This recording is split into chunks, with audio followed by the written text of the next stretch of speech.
maybe one of us might die.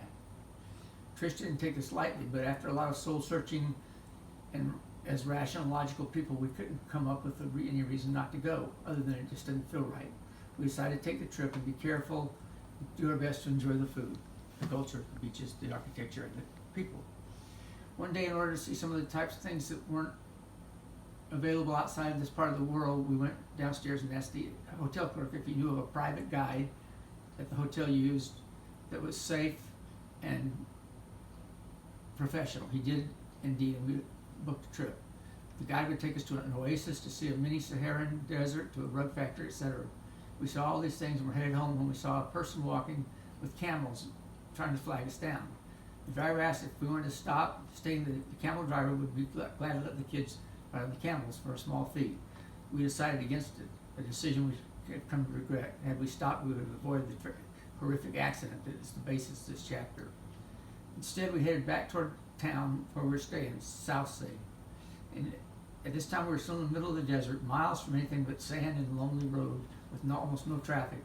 As we were driving, approaching us, the road was a large truck, but a car that was following it decided to pull out into our lane and pass the truck.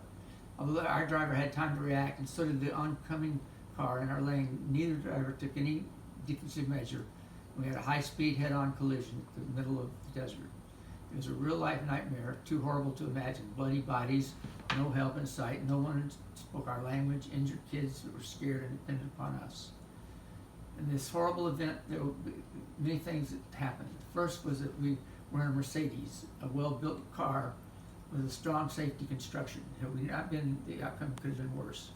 No one ever wants to be in an accident, but if it does, being in the right vehicle can make a difference.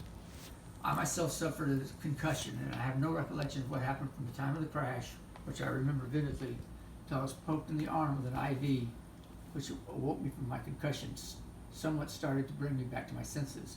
All I know is that my wife tells me that I asked her many times, where are we, and she had to take control of everything because she was the least injured. If there was anything positive about the experience, it was that, from her perspective, that I was obedient and I did what I was told. The situation was dire and we faced some serious conditions with no help in sight.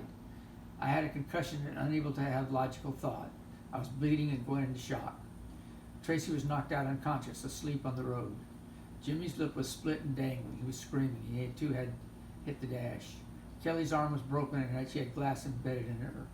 Trish was hurt but not as badly as the others.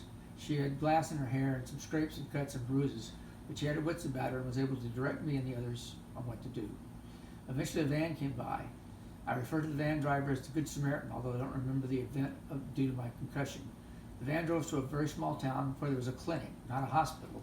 At the clinic, they called the hospital and arranged for the ambulance to start driving our way.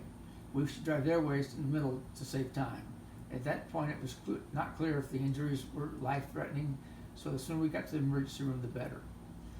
Trish watched all the proceedings in the clinic carefully except mine, because one person cannot be everywhere at once. They took me into a room and hooked me up with an IV because I was going into shock and shaking badly. This somewhat woke me up as I started to remember who I was and why I was in Tunisia. But Trish worried about the unsanitary needles, and no one knows to this day what solution was put into me intravenously. Approximately halfway to the hospital, the ambulance met us, and a man came to our van. He said he was a doctor, and in English that was hard to understand, say that none of the injuries were life-threatening. They were serious and would require surgery, and everybody would be, but everyone would live. I don't think I ever felt a larger sense of relief or more thankful to God, to the doctor, to the Good Samaritan, to everybody else who helped us. Our nightmare was not over, though, not by a long shot. But at least we'd be alive and able to cope with the upcoming difficulties. Upon arriving at the hospital, the 5 of us were admitted to the emergency room. So was our driver. He too was injured significantly.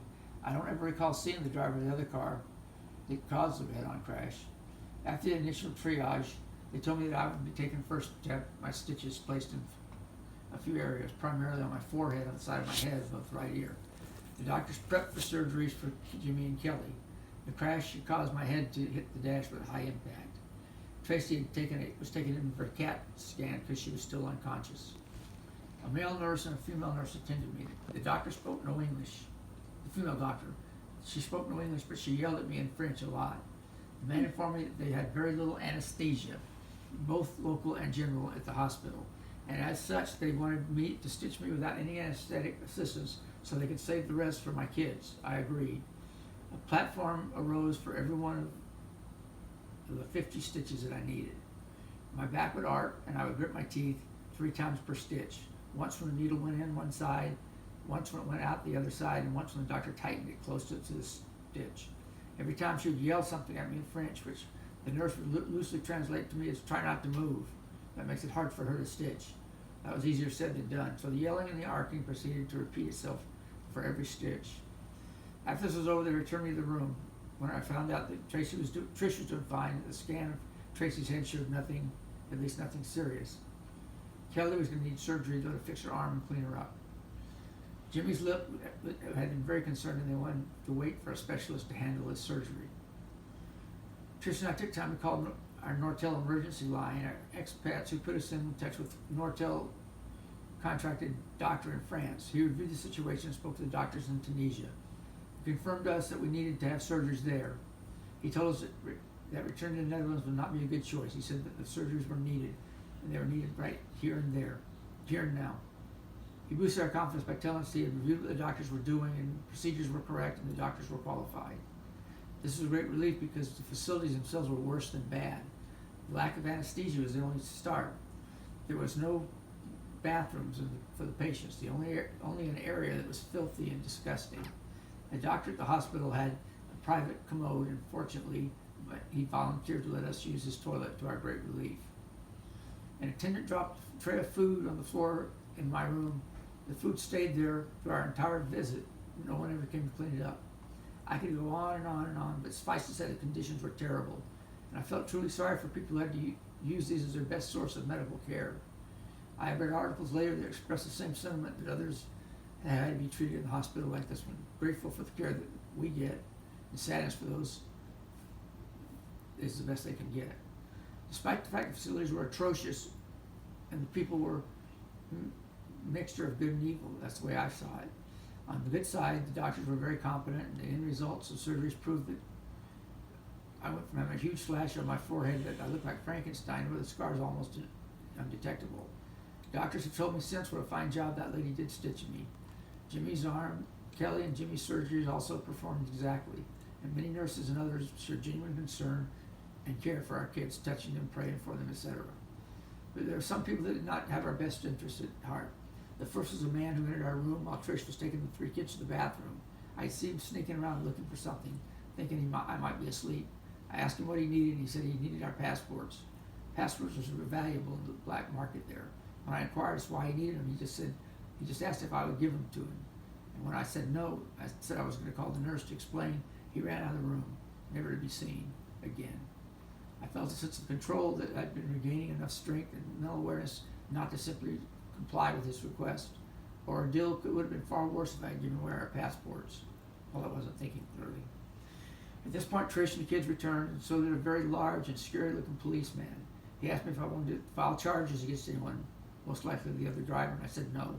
He said that he needed to take my statement to what happened. I told him, and he wrote it down in Arabic. Then he told me that I needed to sign my statement. Had I not been overwhelmed with all that was going on, I would have asked to contact the American Embassy so they could advise and translate. But in the heat of the moment, I asked him to tell me what I was signing, and I signed it.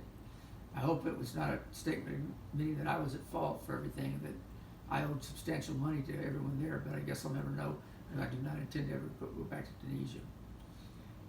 All of this, the surgeries, the consultations, the attempted theft of our passports, the police interview, I looked back, Tricia said, I think we need to get out of here. Our flight is early tomorrow morning, and if we aren't on it, we'll have to stay here another 4 days till the next flight. I expected Trish to calm me down and tell me that it would be okay, that we were being treated like we needed to be, and the kids needed rest before returning. To my surprise, she agreed we need to get out of there. Trish took charge and called a nice Dutch lady who was our tour guide. This lady, at least to me, was a saint. She certainly was one of the good ones in the story. Without her, I'm not sure we could have pulled off our escape. You see, I call it an escape because the hospital administrator told me we would not be allowed to leave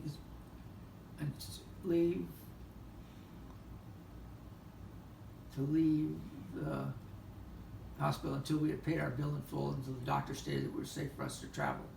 Now, with 3 surgeries, 5 emergency room and hospital admissions, various x-rays, CAT scans, doctor consultations, a couple of ambulance trips, etc., I was wondering if this was going to cost something like $50,000 and how I would get that kind of money. Well, the Dutch tour guide was remarkable. First, she explained to the administrator that we would leave when we wanted to, not when he said it was okay. They yelled at each other, and she did not back down, but neither did he. I remember her loudly stating impossible, emphatically him several times. After he left, she said that she had a friend of hers who was an ambulance driver, and she would devise a scheme for us to sneak out of the hospital in the middle of the night under the cover of darkness. But we still needed to pay our bill in full. To my surprise, they totaled everything up for a grand total of only $800. I was stunned beyond believing what a small price. But 2 things helped explain it.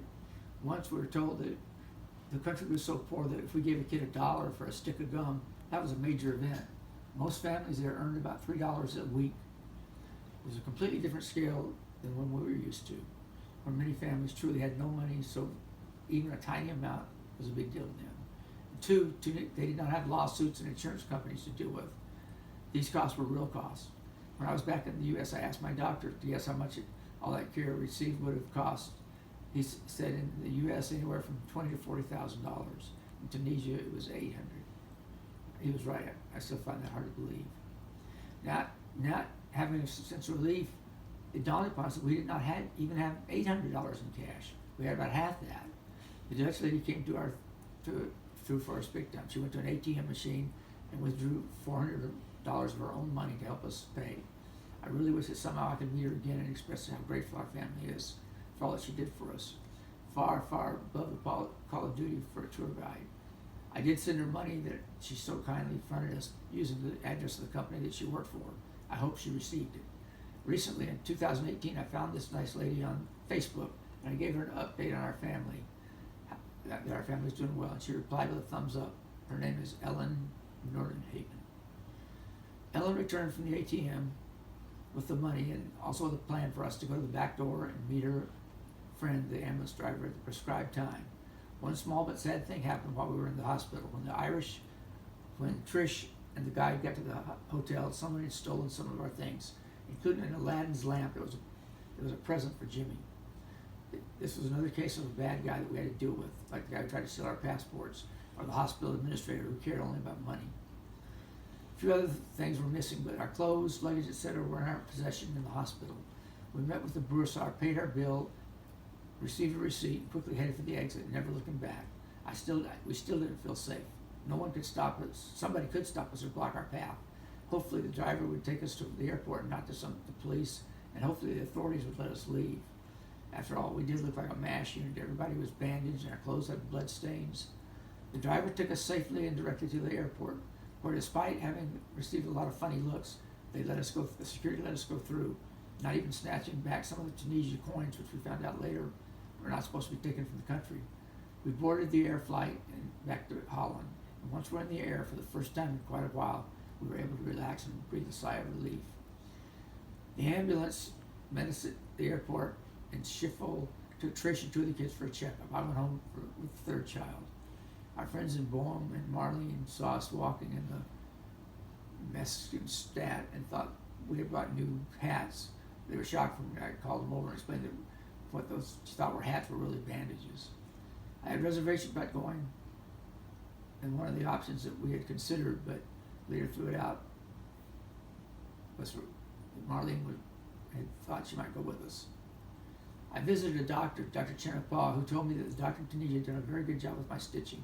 He gave me a tetanus shot and told me to come back in a few days. Trish came back and likewise that all the kids checked out okay. Jimmy would need plastic surgery on his lip, which he had when we were living back in the U.S., but everyone was going to be okay. In several ways, the story changed my life. Psychiatrists clearly name these things life-changing events for a number of reasons. Here's a few of the things that in my world.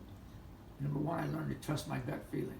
2, I gained the attitude that if I can get through this, I can get through just about anything. Number 3, I learned not to stress out on things over small things. There's still some things worth worrying about but not nearly as many that stress me out as before. Number 4, I said only buy cars with top safety ratings. Never put price, looks, or anything else is highly priced. And 5, I further strengthened my faith and my belief in prayer. There are many things that happened that I believe God had a hand in, and many prayers were answered. I can't really describe all the things, times when something was appeared suddenly when we needed it. But to me, it was not just a coincidence. God was involved. Yeah. Lost his story. That's a good story. I was telling him, I said, Mike, that could actually be made into a movie. That's crazy. That could be easily made into a movie. Yeah. A family going, visiting, and it could start out like they're the night before, they're excited, they're sitting around a table eating, and then in their room, Mike could be telling her he was worried about going, he had a premonition, Yeah. but they went, they had a good time, and all the